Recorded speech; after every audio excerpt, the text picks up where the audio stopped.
let's have a look at the data-driven exploration methods for sequence space.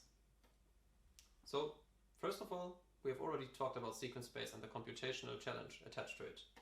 We have established that sequence space is incredibly vast and therefore very hard to assess or sample or model. So, we need some efficient ways to sample the sequence space or to sample our protein variants across sequence space. Generally, for any given protein or enzyme, there is the sequence structure-function relationship, which means that the sequence determines largely the structure of the protein, and the structure or dynamic of the protein determines largely its function.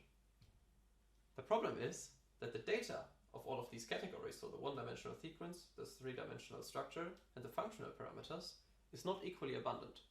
There's a lot of sequence data, little structure data, and even less functional data. So how do we circumvent this problem? First of all, there are some classic MSA-based methods. MSA stands for multiple sequence alignment. The first very important step in the history of those computational tools was the statistical coupling analysis, or SCA.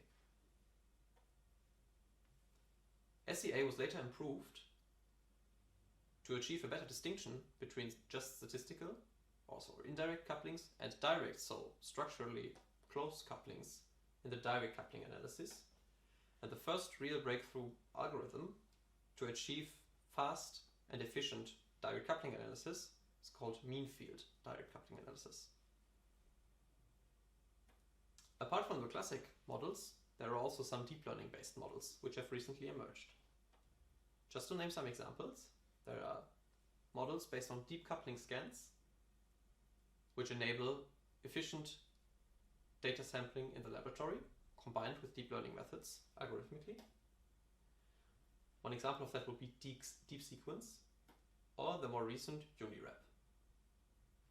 This is nice to know, but now we want to have a look at how we can actually use this in our workflows. So here are some interesting websites you could have a look at, which enable you to basically make these predictions on your own from your computer. So let's have a detailed look at one of these tools.